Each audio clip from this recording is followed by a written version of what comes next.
টি-20 বিশ্বকাপের ফাইনালে ভারতের 177 রানের টার্গেটে ব্যাট করছে সাউথ আফ্রিকা। বিরাট কোহলির 76 রান। চ্যালেঞ্জ থাকলেও বাজেটকে বাস্তবায়নযোগ্য বললেন প্রধানমন্ত্রী। এবছরের শেষ নাগাদ মূল্যস্ফীতি নিয়ন্ত্রণে আসার আশাবাদ। সমাবেশে উত্তাল রাজধানী। খালেদা জিয়ার মুক্তির দাবিতে সোচ্চার বিএনপি। মেড ইন লন্ডন আখ্যা দিলেন ওবায়দুল কাদের। উড়িয়ে দেওয়া হলো সাদিক একরোর অবৈধ স্থাপনা। বউয়ের আত্মীয়দের নামেও অঢেল সম্পদ এনবিআর কর্মকর্তা ফয়সালের। এবং এইচএসসি ও সমমান পরীক্ষা শুরু কাল। বন্যার কারণে সিলেটে স্থগিত। সব প্রস্তুতি সম্পন্ন। 44 দিন বন্ধ কোচিং সেন্টার। সংবাদ রাতে দেখছিলেন AKSTMT বার সংবাদ শিরোনাম। সঙ্গে আছে আমি ইশিকা আজিজ। প্রধানমন্ত্রী শেখ হাসিনা বলেছেন, চ্যালেঞ্জ থাকলেও 2024-25 অর্থ বছরের বাজেট বাস্তবায়নযোগ্য। বাজেট আলোচনার সমাপনী বক্তব্যে সংসদ নেতা আশা প্রকাশ করেন, চলতি বছরের শেষ নাগাদ মূল্যস্ফীতি নিয়ন্ত্রণে আসবে। 2040 সালের মধ্যে 60,000 মেগাওয়াট বিদ্যুৎ উৎপাদনের লক্ষ্যমাত্রা উল্লেখ করে বিদ্যুতে উৎপাদনে ভর্তুকি কমিয়ে আনার পরিকল্পনাও জানান প্রধানমন্ত্রী। আরও জানাচ্ছেন জুবায়ের রাজিন। বাজেট আলোচনার শেষ দিনে অংশ নেন সংসদ নেতা ও প্রধানমন্ত্রী শেখ হাসিনা। এ সময় তিনি দেশের উন্নয়নে তার সরকারের নেয়া নানামুখী উদ্যোগের কথা তুলে ধরেন। আমাদের স্বাস্থ্য, শিক্ষা, যোগাযোগ ইত্যাদি সকল ক্ষেত্রে প্রয়োজনীয় অবকাঠামো নির্মাণ করে উন্নয়নকে আমরা দৃশ্যমান করেছি। বাজেট বাস্তবায়নে নানামুখী চ্যালেঞ্জের কথা স্বীকার করে নিয়ে প্রধানমন্ত্রী শেখ হাসিনা বলেন, চ্যালেঞ্জ মোকাবিলা করেই দেশকে এগিয়ে নিয়ে যাচ্ছে সরকার। কেউ কেউ বাজেটকে উচ্চ অভিলাষী বলেছে, কেউ বলছে ঘাটতি বাজেট। আবার কিছুক্ষণ আগে বিরোধী দলের নেতাও বললেন, এই বাজেট বাস্তবায়ন সম্ভব না, বা আমাদের প্রবৃদ্ধির হার কমাতে হবে, বার্ষিক উন্নয়ন কর্মসূচি কমাতে হবে, ইত্যাদি ইত্যাদি। এবং এই চ্যালেঞ্জ নেবার মতো সক্ষমতা আছে কিনা। মাননীয় স্পিকার, চ্যালেঞ্জ নেওয়াটাই তো আমাদের কাজ। আমরা তো চ্যালেঞ্জ নিয়েই চলতে চাই এবং চ্যালেঞ্জ নিয়েই এগিয়ে যাচ্ছি। সাম্প্রতিক বিশ্ব পরিস্থিতি, যুদ্ধ, নিষেধাজ্ঞা, পাল্টা নিষেধাজ্ঞার কথা তুলে ধরে সংসদ নেতা বলেন, বিশ্বব্যাপী মূল্যস্ফীতি থাকা সত্ত্বেও দেশের মানুষের কষ্ট লাঘবে নানামুখী উদ্যোগ নিয়েছে সরকার। চলতি বছরের শেষ নাগাদ মূল্যস্ফীতি নিয়ন্ত্রণে আসবে বলেও আশাবাদ ব্যক্ত করেন প্রধানমন্ত্রী। আমরা এই বিশ্বব্যাপী অর্থনৈতিক মন্দা থেকে উত্তরণ ঘটানোর জন্য বিগত 2 বছর ধরে আমরা সংকোচনমূলক মুদ্রানীতি ও সহায়ক রাজস্ব নীতি অনুসরণ করে নানাবিধ পদক্ষেপ হাতে নিয়েছি। নীতি সুদের হার 8.5% উন্নীত করা হয়েছে এবং নীতি সুদ হারের করিডোরের ঊর্ধ্বসীমা 10% নির্ধারণ করা হয়েছে। আমরা আশা করি যে আমাদের গৃহীত পদক্ষেপের ফলে 2024-25 অর্থবছর শেষ নাগাদ আমাদের মূল্যস্ফীতি আমরা আরো নিয়ন্ত্রণ করতে পারবো, হ্রাস করতে পারবো। 2041 সালের মধ্যে স্মার্ট বাংলাদেশ গড়ার লক্ষ্য নিয়ে শিক্ষাক্ষেত্রে নানা উদ্যোগের কথা তুলে ধরেন প্রধানমন্ত্রী। আমরা ইতিমধ্যে প্রাথমিক, ইবতেদায়ী, মাধ্যমিক, দাখিল ভোকেশনাল ও SSC ভোকেশনাল স্তরে 2010 সাল থেকে 2024 সাল পর্যন্ত 465 কোটি কপি পাঠ্যপুস্তক বিতরণ করা হয়েছে। এটা আর কোন সরকার কোনদিন করতে পারেনি। প্রায় 1495টি সরকারি প্রাথমিক বিদ্যালয় স্থাপন করা হয়েছে। যেখানে বিদ্যালয় ছিল না, আমরা করেছি। 2040 সালের মধ্যে 60,000 মেগাওয়াট বিদ্যুৎ উৎপাদনের লক্ষ্যমাত্রার কথা উল্লেখ করে সরকার প্রধান বলেন, আগামী দিনে বিদ্যুতে দেয়া ভর্তুকি কমিয়ে আনবে সরকার। জুবায়ের রাজিন, নিউজ ডেস্ক, দেশ টিভি। বিএনপির নেতাকর্মীদের সবথেকে বড় আতঙ্কের নাম তারেক রহমান। এমন মন্তব্য করেছেন আওয়ামী লীগ সাধারণ সম্পাদক ওবায়দুল কাদের। বলেন, বিএনপির আন্দোলনে এখন আর জোর নেই। শনিবার বিকেলে ঢাকা মহানগর দক্ষিণ আওয়ামী লীগের আলোচনা সভায় এসব কথা বলেন তিনি। সভায় কেন্দ্রীয় নেতারা জানান, আইনি লড়াই ছাড়া বেগম জিয়ার মুক্তির কোনো সুযোগ নেই। তৌফিক মাহমুদ মুন্নার রিপোর্ট। আওয়ামী লীগের 75তম প্রতিষ্ঠা বার্ষিকী উপলক্ষে এই আলোচনা সভার আয়োজন। ঢাকা মহানগর দক্ষিণ আওয়ামী লীগের উদ্যোগে 23 বঙ্গবন্ধু এভিনিউ এই সভা অনুষ্ঠিত হয়। আলোচনা সভা হলেও এটি রূপ নেয় সমাবেশে। দুপুর থেকে নেতাকর্মীরা মিছিল সহকারে অংশ নেন। ব্যানার, ফেস্টুন, প্ল্যাকার্ড হাতে নিয়ে 24টি থানা ও 75টি ওয়ার্ড থেকে নেতাকর্মীরা অংশ নেন। তবে সমাবেশে ব্যানার টাঙানো নিয়ে কিছুটা বিশৃঙ্খলা দেখা দেয়। আপনাদের এই যে সামনে আপনি দাঁড়িয়েছেন, এই দাঁড়িয়েলা, এই যে দাঁড়িয়েলা, হ্যাঁ আপনার টানানো কেন? আইবিটা কি আপনারা আপনাদেরকে নিয়ে গর্ব করবো নাকি আপনার তিরস্কার করবো? বারবার দক্ষিণ আওয়ামী লীগ সভাপতি সাধারণ সম্পাদক নিষেধ করার পরেও নেতাকর্মীরা ব্যানার উঁচু করে সমাবেশে অংশ নেয়। এমন পরিস্থিতিতে কেন্দ্রীয় নেতারাও ব্যর্থ হন সমাবেশে শৃঙ্খলা ফেরাতে। এ নিয়ে ক্ষোভ প্রকাশ করেন তারা। আপনারা নিশ্চয়ই আপনাদের প্রিয় দলটিকে তামাশায় পরিণত করতে চান না। আর আপনারা যারা ব্যানার নিয়ে আসেন, নেতারা নিয়ে আসেন মিছিল নিয়ে, আপনাদের তো একটু লজ্জা শরমও নাই যে এখান থেকে বারবার বলার পরে সেটা আপনারা বন্ধ করেন।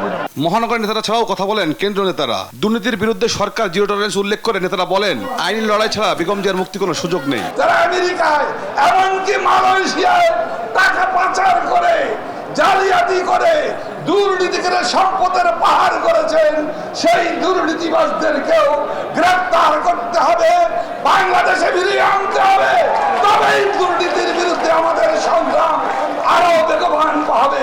বেগম খালেদা জিয়ার মুক্তির পথ একমাত্র আইনিভাবে খোলা আছে। আইনি পথে লড়াই করেন, আইনে যান, আদালতে যান, মুক্তির জন্য আবেদন করেন। বিকল্প রাস্তা আছে। সব শেষে যদি আইনি লড়াই হয়ে যান, তারপরে তো মহামান্য রাষ্ট্রপতির কাছেও আপনাদের যাওয়ার সুযোগ আছে। প্রধান অতিথি হিসেবে যোগ দেন আওয়ামী লীগ সাধারণ সম্পাদক ওবায়দুল কাদের। বিএনপির আন্দোলনের জন্যই উল্লেখ করে ওবায়দুল কাদের বলেন বিএনপির কর্মসূচি এখন মেড ইন লন্ডন। বিএনপিতে এখন আতঙ্কের নাম তারেক রহমান। তারেক রহমান আতঙ্কের নাম।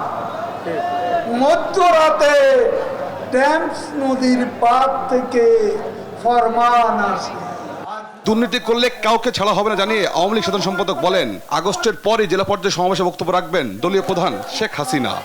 ক্ষমতার দাপট কেউ দেখাবে না, কাউকে ক্ষমা করা হবে না। শেখ হাসিনা শূন্য সহিষ্ণুতার নীতি, দুর্নীতির বিরুদ্ধে। দলের নেতা কর্মীদের ক্ষমতার দাপট না দেখিয়ে ঐক্যবদ্ধ হয়ে প্রস্তুত থাকার নির্দেশ দেন আওয়ামী লীগ সাধারণ সম্পাদক। তৌফিক মাহমুদ মুন্না, দেশ টিভি, ঢাকা। বর্তমান সরকার ক্ষমতায় থাকা মানেই দেশ ধ্বংস হওয়া আর খালেদা জিয়া মানেই গণতন্ত্র, এমনটাই বললেন বিএনপি মহাসচিব মির্জা ফখরুল ইসলাম আলমগীর। গণতন্ত্র পুনরুদ্ধার আন্দোলনের সাথে খালেদা জিয়ার মুক্তিকে যুক্ত করে রাজপথে সংগ্রাম চালিয়ে যাওয়ার আহ্বানও জানান তিনি। কেন্দ্রীয় কার্যালয়ের সামনে আয়োজিত সমাবেশে এসব কথা বলেন বিএনপি মহাসচিব। বিস্তারিত সাইফুল রিপনের প্রতিবেদনে।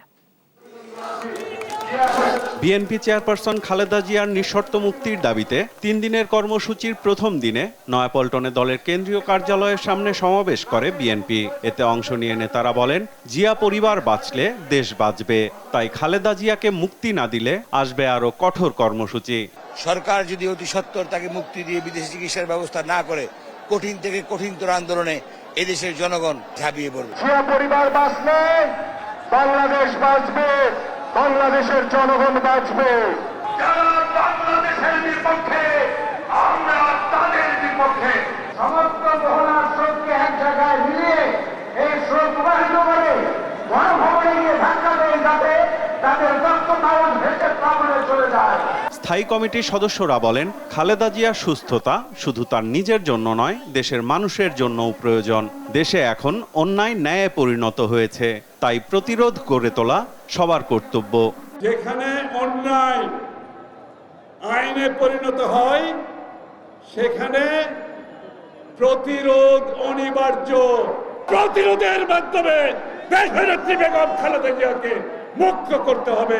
আমাদের এই দেশের স্বাধীনতা সার্বভৌমত্ব বজায় রাখতে হলে দেশনেত্রী বেগম খালেদা জিয়ার বিকল্প কিছু নাই। বিএনপি মহাসচিব বলেন গণতন্ত্র আর খালেদা জিয়াকে আলাদা করে দেখার সুযোগ নেই। বাংলাদেশে গণতন্ত্র মানেই হচ্ছে এখন বর্তমানে দেশনেত্রী বেগম খালেদা জিয়া বন্ধুগণ।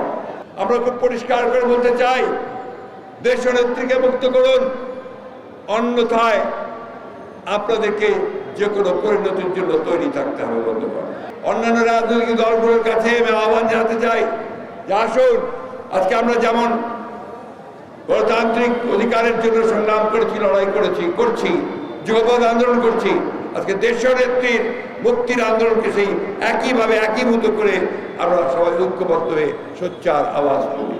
বর্তমান সরকার ভারতের সাথে দেশবিরোধী চুক্তি করেছে বলে আবারও দাবি করেন বিএনপি মহাসচিব। ভারতের সঙ্গে চুক্তি করেছে, এই চুক্তিকে তারা বারবার করে আমরা শুধু নই, আজকে দেশের যারা আইন বিশেষজ্ঞ আছেন, পানি বিশেষজ্ঞ আছেন, তারা সবাই বলছেন এটা বাংলাদেশ বিরোধী, স্বার্থের বিরোধী। এই সরকার থাকা মানেই হচ্ছে আমাদের দেশ ধ্বংস হওয়া। গণতন্ত্র ধ্বংস হওয়া, দেশের মানুষ ধ্বংস হওয়া। বর্তমান লুটেরা বর্বরদের হাতে দেশ নিরাপদ নয় বলেও দাবি করেন মির্জা ফখরুল ইসলাম আলমগীর। বর্বরদের হাতে, লুটেরাদের হাতে একটু নিরাপদ নয়। সাইফুল রিপন, দেশ টিভি, ঢাকা। চাঁদাবাজি অব্যাহত থাকলে দেশে মূল্যস্ফীতি নিয়ন্ত্রণে আসবে না বলে মন্তব্য করেছেন সংসদের বিরোধী দলীয় নেতা গোলাম মোহাম্মদ কাদের। শনিবার বিকেলে জাতীয় সংসদের 2024-25 অর্থ বছরের বাজেট অধিবেশনে সাধারণ আলোচনায় তিনি এ মন্তব্য করেন। বলেন, দেশে দীর্ঘদিন ধরে ঘাটতি বাজেট হচ্ছে, তাই ট্যাক্সের টাকায় নয় ঋণের টাকায় উন্নয়ন হচ্ছে। বিস্তারিত নাফিয়া ফারজানার প্রতিবেদনে। এখানে একটা কথা আছে যে জাতীয় সংসদে উত্থাপিত 2024-25 অর্থ বছরের বাজেট আলোচনায় অংশ নিয়ে সংসদে বিরোধী দলীয় নেতা ও জাতীয় পার্টির চেয়ারম্যান জিএম কাদের বাজেটকে উচ্চবিলাসী ও বাস্তবায়ন অযোগ্য হিসেবে আখ্যায়িত করেন। জিএম কাদের বলেন, চাঁদাবাজি অব্যাহত থাকলে দেশে মূল্যস্ফীতি নিয়ন্ত্রণে আসবে না, তাই পরোক্ষ কর কমানোর পরামর্শ দেন তিনি। পরোক্ষ করের চাপে দ্রব্যমূল্যের ঊর্ধ্বগতি হবে, সাধারণ মানুষ কষ্ট পাবে। একদিকে আমরা বাজেট বাস্তবায়ন করতে গিয়ে যদি আমরা বেশি কর আরোপ করতে চাই, মূল্যস্ফীতি হবে, আর যদি আমরা ব্যাংকের থেকে লোন নিয়ে কর আরোপ না করে ব্যাংকের থেকে নিতে চাই, তাহলে চাকরি বাকরি বেকারত্ব বাড়তে থাকবে।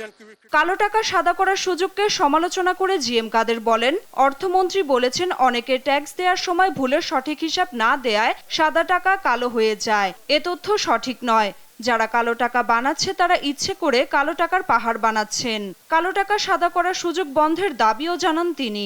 ট্যাক্স যারা ফাঁকি দেন তারা কোনো ভুল করেন না, তারা হিসাব নিকাশ করেন এবং কোথায় কি রাখলে কিভাবে করা যাবে সেটা বুঝেই তারা করেন। ফাঁকি দেন ফাঁকির নামে চাপে পড়েন যারা, কোনো ফাঁকি দেওয়ার চিন্তা করেন না। তিনি বলেন, বিশ্বব্যাপী কোভিড মহামারীর প্রকোপ, রাশিয়া ইউক্রেন যুদ্ধ ও বাণিজ্য নিষেধাজ্ঞা সহ নানা কারণে সারা বিশ্বে বড় ধরনের অর্থনৈতিক মন্দার ধাক্কা লাগে। অনেক দেশ এর থেকে উত্তরণের উপায় বের করলেও আমাদের অর্থনীতি এখনো নিম্নগামী। এই অবস্থা থেকে উত্তরণ এখন সরকারের জন্য বড় চ্যালেঞ্জ। প্রচুর পরিমাণে দুর্নীতি হয় এবং দুর্নীতির অর্থে লুটপাট হয়। নাফিয়া ফারজানা, দেশ টিভি, ঢাকা। সম্পূর্ণ উচ্ছেদ করা হয়েছে মোহাম্মদপুরের রামচন্দ্রপুর খাল দখল করে গড়ে তোলা সাদিক এগ্রোর স্থাপনা। নিজেরা সরিয়ে নেওয়ার কথা বলে উল্টো আবারও দখলের চেষ্টা করায় খামারের সব স্থাপনা গুড়িয়ে দেওয়া হয়েছে বলে জানান অভিযানে নেতৃত্ব দেয়া নির্বাহী ম্যাজিস্ট্রেট। খালটি সম্পূর্ণ দখলমুক্ত করে আগের অবস্থায় না ফেরানো পর্যন্ত অভিযান চলবে বলে জানিয়েছে ঢাকা উত্তর city corporation. M A আজিমের report. সকালে ভাঙা অংশ সরিয়ে আবারও অ্যাগ্রোর কার্যক্রম চালুর প্রস্তুতি নিচ্ছিল সাদিক অ্যাগ্রো। বেলা 12টার পর তৃতীয় দিনের মতো ঢাকা উত্তর সিটির দল পৌঁছায় সেখানে। শুরু হয় উচ্ছেদ অভিযান। ভাঙচুরের মধ্য থেকে গবাদি পশু নিয়ে ছুটতে থাকে সাদিক অ্যাগ্রোর শ্রমিকরা। অভিযানে নেতৃত্ব দেয়া নির্বাহী ম্যাজিস্ট্রেট জানান, নিজেরা সরিয়ে নেয়ার কথা বলে দখল চেষ্টা করায় এমন সারসী অভিযান তাদের। নিজেরা ভেঙে নেবেন, এনারা নিজেরা ভাঙলেন না। গতকালকে সারাদিন সময় দেওয়া হলো, ওনারা নিজেরা ভাঙলেন না। ওনারা এসে আবার আজকে সময় চাচ্ছেন। এ সময় খাল দখল করা সব স্থাপনা ভাঙা হবে কিনা এমন প্রশ্নে তিনি জানান, ফিরে আনা হবে খালের আগের প্রবাহ। খালের পাশে যে সকল অবৈধ স্থাপনা আছে, এখানে সম্পত্তি বিভাগের প্রধান সম্পত্তি কর্মকর্তা আছেন, সার্ভেয়ার টাইভেয়ার, আমরা দেখেছি অবৈধ স্থাপনাগুলি আমরা উচ্ছেদ করছি। স্থানীয়রা বলছেন, খালের সাবেক অবস্থা ফিরে আনতে এখনও ভাঙতে হবে একাধিক বহুতল ভবন। সেটি কতটা সম্ভব হবে তা নিয়েও সন্দিহান তারা। পাশে জমি উচ্ছেদ হচ্ছে, খালের জমিতে এই যে বিল্ডিং খাল, মেন খালে খাল যেটা দেখা যাইতেছে যে খালটা একবারে সোজাই ছিল, তাহলে এই বাড়িঘর তো আপনার খালের ভিতরে পড়ার কথা। মোহাম্মদপুরের রামচন্দ্রপুর খাল আগের অবস্থায় ফিরিয়ে নিতে গত 27 জুন প্রথম উচ্ছেদ অভিযান চালায় ঢাকা উত্তর সিটি কর্পোরেশন। তার পরের দিন দড়ি ও বাঁশ দিয়ে আবারও দখল চেষ্টা চালায় সাদিক অ্যাগ্রো। এম এ আজিম, দেশ টিভি, ঢাকা। সংবাদ রাতে আরও থাকছে, নতুন নতুন কৌশলে ফাঁদ পাচ্ছে সাইবার অপরাধীরা। ভুক্তভোগী বেশিরভাগই 18 থেকে 30 বছর বয়সী।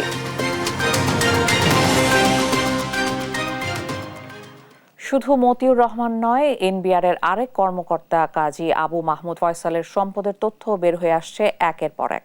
নিজের চেয়ে বউয়ের আত্মীয়দের কাছে বিপুল সম্পদ রাখেন ফয়সাল। এবার তার স্থাবর ও অস্থাবর সম্পদ জব্দের নির্দেশ দিয়েছেন আদালত। এদিকে মতিউরের মতো তার প্রথম স্ত্রী লায়লা কানিজ লাকিও নিজেকে বাঁচাতে বিভিন্ন মহলে তদবির শুরু করেছেন।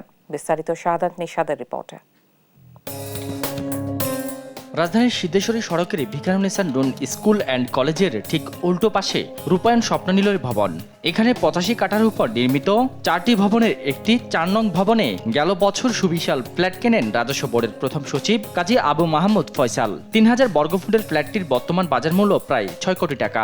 নিজের দুর্নীতি আড়াল করতে ফ্ল্যাট কিনেছেন শ্বশুর আহমেদ আলীর নামে। 4 নম্বর ভবনের 10 তলার এই ফ্ল্যাটটিতে ফয়সাল বসবাস করলেও সেখানে পাওয়া যায়নি তাকে। থাকে না, এখন তো নাই, বাসাতে বন্ধু 10 সালে 4 নম্বর বিল্ডিং। মতুরের সব সম্পত্তি স্ত্রী সন্তানের নামে হলেও ফয়সাল শ্বশুর বাড়ি প্রিয়। তার শ্বশুর ও শাশুড়ির নামে 18টি ব্যাংক হিসেবে প্রায় 19 কোটি টাকা জমা এবং উত্তোলনের তথ্য পেয়েছে দুদক। শাশুড়ি মমতাজ বেগম পেশায় গৃহিণী হলেও তার নামে 10টি ব্যাংক হিসেবে জমা হয় 7 কোটি টাকা। ফয়সালের শ্যালক আফতাব আলীর 6টি ব্যাংক হিসেবে 1 কোটি 55 লাখ টাকা জমার তথ্য পেয়েছে দুদক। শুধু ঢাকাতেই নয়, নিজের গ্রামের বাড়িতেও ফয়সালের রয়েছে অডেল সম্পদ। খুলনা মহানগরীর মজগুন্নি এলাকার নেসারিয়া মাদ্রাসার পাশে প্রায় 2 বিঘা জমির ওপর গড়েছেন আলিশান 3 তলা বাড়ি। মজগুন্নি আবাসিক এলাকায় রয়েছে প্রায় 2 বিঘার জমির একটি ফ্ল্যাট। ফয়সালের স্ত্রী ঘোরেন বিলাসবহুল হ্যারিয়ার গাড়িতে করে। এদিকে গাজীপুর, নরসিংদী ও ময়মনসিংহে খোঁজ মিলেছে মতিউরের একাধিক রিসোর্ট ও ফ্যাক্টরির। ব্যাংক অ্যাকাউন্টে আছে 100 কোটি টাকা। 100 কোটি টাকার সম্পদ ভোগ করা তার প্রথম স্ত্রী লাইলা কানিজ লাকি দাম্ভিকতা দেখালেও দুর্নীতি ধামাচাপা দিতে মরিয়া হয়ে উঠেছেন। গোয়েন্দা তথ্য অনুযায়ী গেল বুধবার উজান ভাটি রেস্টুরেন্টে বৈঠক করেন নরসিংদী রায়পুরা উপজেলা ইউনিয়ন চেয়ারম্যানদের নিয়ে। বৃহস্পতিবার যোগ দেন উপজেলা পরিষদের বৈঠকে। এর আগে সাক্ষাৎ করেন একজন প্রভাবশালী নেতার সঙ্গে। যোগাযোগ করছেন প্রশাসনের বিভিন্ন স্তরে। এমন পরিস্থিতিতে সরকারি কর্মকর্তাদের জবাবদিহিতার আওতায় না আনা গেলে দুর্নীতি নিয়ন্ত্রণ সম্ভব নয় বলে মনে করেন টিআইবির নির্বাহী পরিচালক। ক্ষমতার ব্যবহার, এই যে প্রাতিষ্ঠানিক ক্ষমতা, তার সাথে রাজনৈতিক ব্লেসিংয়ের যে ক্ষমতা, দুইটির সংমিশ্রণে তারা যে অপব্যবহার করে সম্পদের মালিক হয়েছেন অবৈধ প্রক্রিয়ার মাধ্যমে, বৈধের সাথে অসামঞ্জস্যপূর্ণভাবে, সেটি ধরাছোঁয়ার বাইরে থাকছে। এই কারণে এটা বিকশিত হচ্ছে। কাজেই এটা প্রতিকারের উপায় হচ্ছে যে অবশ্যই তাদেরকে জবাবদিহিতে নিয়ে আসা। সাদাত নিশাদ, দেশ টিভি, ঢাকা। রোববার শুরু হচ্ছে এইচএসসি ও সমমান পরীক্ষা। এবার 8টি সাধারণ শিক্ষা বোর্ড, কারিগরি ও মাদ্রাসা বোর্ডের অধীনে মোট পরীক্ষার্থী 14,50,790 জন। বন্যা পরিস্থিতির কারণে শুধু সিলেট বিভাগের পরীক্ষা 9 জুলাই শুরু হবে। প্রশ্নপত্র ফাঁসের গুজব ও নকলমুক্ত পরিবেশে সুষ্ঠুভাবে পরীক্ষা গ্রহণে 29 জুন থেকে 11 আগস্ট পর্যন্ত সব কোচিং সেন্টার বন্ধ থাকবে। তবে বিসিএস প্রস্তুতি কোচিং খোলা থাকবে। গেল 5 জুন কোচিং বন্ধের নির্দেশনা দেন শিক্ষামন্ত্রী মহিবুল হাসান চৌধুরী। এবারের পরীক্ষায় মোট শিক্ষা প্রতিষ্ঠান 2725টি এবং কেন্দ্র সংখ্যা 9463টি। দেশের বাইরে এবার 281টি কেন্দ্রে এইচএসসি ও সমমান পরীক্ষা আয়োজন করা হয়েছে। লিখিত পরীক্ষা শেষ হবে 11 আগস্ট। এবারে দেশ টিভির নিয়মিত আয়োজন জনদুর্ভোগের খবর।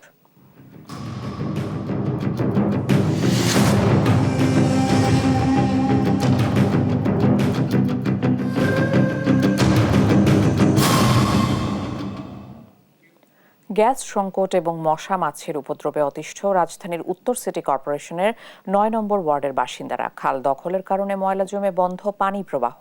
বৃষ্টিতে তৈরি হয় জলাবদ্ধতা। খাল উদ্ধারে উত্তর সিটির সীমানা নির্ধারণ করা ছাড়া কোনো উদ্যোগ নেওয়া হয়নি। বিস্তারিত নিয়াজ মোর্শেদের প্রতিবেদনে। ভানুবিবি থাকেন রাজধানীর উত্তর সিটির 9 নম্বর ওয়ার্ডের আনন্দনগর এলাকায়। সকাল 7টার আগেই গ্যাস চলে যায় আর সারাদিনও আসে না। 4 জনের পরিবারে রান্না করতে হিমশিম খেতে হয়। গ্যাস মনে করেন 4টা-5টা বাজে আসে, আসলে আবার মাগরিবের আগে দিয়ে আবার চলে যায়। আবার রাত্রে মনে করেন যে 2টা-2:30 বাজে আবার গ্যাস আসে, তখন তো আমাদের লাগে না। আনন্দনগর এলাকা দিয়ে বয়ে যাওয়া কল্যাণপুর খালে ময়লা আবর্জনা আর দখলের কারণে বন্ধ পানি প্রবাহ। ফলে বৃষ্টি হলেই তৈরি হয় জলাবদ্ধতা। নানা রোগে আক্রান্ত হচ্ছে মানুষ। ময়লা পানি পারে দায়িত্ব হয়, গাওটাও হয়। শরীরে গাও পেঁচড়ে একজনের চুলকানি মুলকানি হয়ে গাওটা হয়ে বেড়ে যায়, ওষুধও ধরে না। পানি উঠলে মনে করেন বাচ্চা পোলা পানি নিয়ে সব খাটের উপরে বইতে হয়। আবার এখন আবার যে একটা সাপ বাইরেছে ওইটা আসলে তো আরো বেশি অসুবিধা পড়ে যাবে। খালের পানি প্রবাহ কেন বন্ধ, এমন প্রশ্নের উত্তর খুঁজতে স্থানীয়রা দেশ টিভির টিমকে নিয়ে যায় খালের শেষ মাথায়। সেখানে দেখা যায় দেয়াল দিয়ে খালে পানি প্রবাহ বন্ধ করে দিয়েছে খালেক সিটি। এটা এসে খালেকের যে জমিটা উনি এখানটা পাইপ বসাই দিছে ওনার জায়গায় বসাই দিয়ে এখানে মুখটা রেখে দিছে। এখন মনে করেন আমাদের এখানে তো সিটি কর্পোরেশন যে কাজ করে পাইপ বসাইবো বা কালভার্ট করবো যাই করব, আমাদের এখানে কাজটা করা হয় নাই।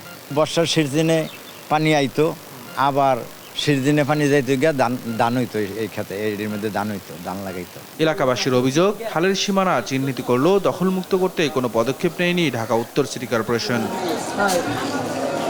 এ বিষয়ে স্থানীয় কাউন্সিলরের দাবি, খাল উদ্ধার ও জলাবদ্ধতা নিরসনে কাজ চলছে। সব বিষয়ে আমরা দফায় দফায় মিটিং করতেছি, এই সমস্ত বিষয়ে আমরা কাজ করতেছি, যেটা এলাকাবাসী জানে যে বিষয়ে আমরা খুব সতর্ক এবং আমরা অলরেডি আমাদের কাজ চলতেছে। দ্রুত খাল উদ্ধার করে জলাবদ্ধতা নিরসন সহ নাগরিক সুবিধা নিশ্চিতের দাবি জানিয়েছে এলাকাবাসী। নিয়াজ মুর্শিদ, দেশ টিভি, ঢাকা। সংবাদ রাতে আরো থাকছে।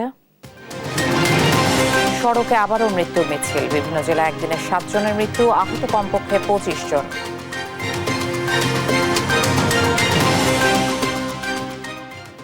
দেশে আশঙ্কাজনক হারে বাড়ছে সাইবার অপরাধ। নতুন নতুন কৌশলে প্রতারণা ফাঁদ পাচ্ছে অপরাধীরা। এতে পা দিচ্ছে উঠতি তরুণ তরুণী সহ নানা বয়সী মানুষ। আইন শৃঙ্খলা রক্ষাকারী বাহিনী বলছে, সময় মতো অভিযোগ দায়ের না করা এবং আইনি দুর্বলতার কারণে পার পেয়ে যাচ্ছে অপরাধীরা। বিস্তারিত আলিমুজ্জামান সাফওয়ানের রিপোর্টে। প্রযুক্তি খাতে দেশ যত এগিয়ে যাচ্ছে ততই বাড়ছে সাইবার অপরাধ। এতে ব্যক্তিগত ক্ষতির পাশাপাশি অর্থনৈতিকভাবেও ক্ষতির শিকার হচ্ছে মানুষ। চলতি বছরের এক গবেষণায় দেখা গেছে, সাইবার অপরাধে ভুক্তভোগীদের মধ্যে সর্বোচ্চ 78.78% বয়সী 18 থেকে 30 বছরের মধ্যে। তাদের মাত্র 18.75% পুলিশের কাছে লিখিত অভিযোগ দিয়েছেন। শনিবার ঢাকা রিপোর্টার্স ইউনিটিতে বাংলাদেশ সাইবার অপরাধ প্রবণতা 2024 শীর্ষক আলোচনা সভায় এ তথ্য তুলে ধরে সাইবার ক্রাইম অ্যাওয়ারনেস ফাউন্ডেশন সিক্যাফ। এতে সাইবার অপরাধ বিশ্লেষণ ও এর নানা দিক তুলে ধরেন বিশেষজ্ঞরা। এটি আশ্চর্যজনক একটি তথ্য আমাদের জন্য। এখানে দেখা গেছে বয়সভিত্তিক MFS হ্যাকিংয়ের শিকার ভুক্তভোগীদের মধ্যে শিশু ও তরুণের হার সমানুপাতিক। অনলাইন গ্যাম্বলিং বলতে যে মামলাগুলো সাইবার সিকিউরিটি অ্যাক্টে হচ্ছে, তার আড়ালে আছে মানি লন্ডারিং। পুলিশের সাইবার ক্রাইম ইনভেস্টিগেশন বিভাগের অতিরিক্ত উপপুলিশ কমিশনার ইশতিয়াক আহমেদ জানান, নতুন আইনে সাইবার ট্রাইব্যুনালে মামলা করতে হয়। বিষয়টি জানাজানি হওয়ায় সব প্রমাণ মুছে ফেলে অপরাধীরা। দ্রুত আইনে শরণাপন্ন হওয়ার পরামর্শও দেন তিনি। আমার মনের মধ্যে শঙ্কা থাকার কারণে বা পারিবারিক ভয়, সামাজিক ভয়, এগুলো থেকে যখন আমি একটি রিপোর্ট একটু দেরিতে আমি সাবমিট করব, ততক্ষণে কিন্তু এটার গ্র্যাভিটি বা এই এভিডেন্স রাখার মতো অবস্থাটা আর থাকে না। আমাদের কাছে আসার আগে যদি আপনারা থার্ড পার্টি কারো কাছে যান যে আমার ফেসবুক আইডিটা ঠিক করে দাও বা আমার ইনস্টাগ্রাম আইডিটা ঠিক করে দাও, you might be second time victim again.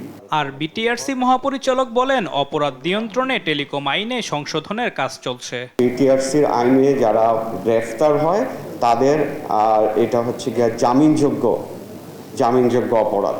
তো আমাদের জন্য যেটা প্রবলেম যেটা হয়, যেমন ছোট্ট এক্সাম্পল, আমাদের অবৈধ ভিআইপি যারা ব্যবহার করে, আমরা অনেক কষ্ট করে অনেক এফোর্ট নিয়ে আইন শৃঙ্খলা বাহিনীকে সাথে নিয়ে অবৈধ ভিআইপি এর অভিযান করি, আর অভিযানে যারা সংশ্লিষ্ট আছে তাদেরকে আমরা গ্রেপ্তার করি।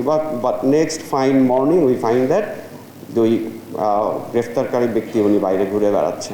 তো এগুলি আমাদের আইনের দুর্বলতা আছে, আমরা এটা নিয়ে কাজ করছি। আমাদের টেলিকম আইন সংশোধনের কাজ চলছে। নিরাপদ সাইবার স্পেস নিশ্চিতে সব পক্ষকে একসঙ্গে কাজ করার পরামর্শ দিয়েছেন খাত সংশ্লিষ্টরা। আলিমুজ্জামান সাফওয়ান, দেশ টিভি, ঢাকা। এখন থেকে ঢাকা জেলার 62 ইউনিয়নের নাগরিকরা ঘরে বসেই বিকাশের মাধ্যমে হোল্ডিং ট্যাক্স দিতে পারবেন। এমনকি স্মার্ট ইউপি ঢাকা অ্যাপের মাধ্যমে ট্যাক্স যাচাই এবং লেনদেনের ডিটেইলস জানতে পারবেন। সকালে রাজধানীর ওসমানী স্মৃতি মিলনায়তনে ঢাকা জেলার সব ইউনিয়ন পরিষদে ক্যাশলেস স্মার্ট সেবা কার্যক্রম উদ্বোধন করা হয়। অনুষ্ঠানে স্থানীয় সরকার মন্ত্রী তাজুল ইসলাম জানান, তৃণমূলের জনপ্রতিনিধি সহ সবার প্রচেষ্টাই পারে স্মার্ট বাংলাদেশ করতে। আর প্রধানমন্ত্রীর বেসরকারি শিল্প ও বিনিয়োগ উপদেষ্টা সালমান এফ রহমান বলেন, জনগণ ট্যাক্স দিতে চায় কিন্তু হয়রানির শিকার হয় বলে আগ্রহ হারিয়ে ফেলে। এছাড়া ঢাকা জেলায় সুষ্ঠু বর্জ্য ব্যবস্থাপনা গড়ে তুলতে স্থানীয় সরকার মন্ত্রীকে উদ্যোগ নেওয়ার আহ্বানও জানান তিনি। জনগণ কিন্তু ট্যাক্স দিতে চায়, কিন্তু এত বেশি হয়রানি করা হয় ট্যাক্স কালেকশনের সময়, তারা কিন্তু ট্যাক্স যারা দিতে চায় তারা ট্যাক্স দেওয়া থেকে দূরে থাকে, যেহেতু তারা ওই হয়রানির শিকার হইতে চায় না। ক্যাশলেস করার কারণে আমাদের রেভিনিউ 4 গুণ বৃদ্ধি পেয়েছে। তো এখন 4 গুণ রেভিনিউ বৃদ্ধি পেলে কি সুবিধা হবে? যারা রেভিনিউ দেন তাদের ভাগ্য উন্নতি করা যাবে, অর্থাৎ আগে 1 গুণ উন্নতি ছিল, এখন 4 গুণ করা যাবে।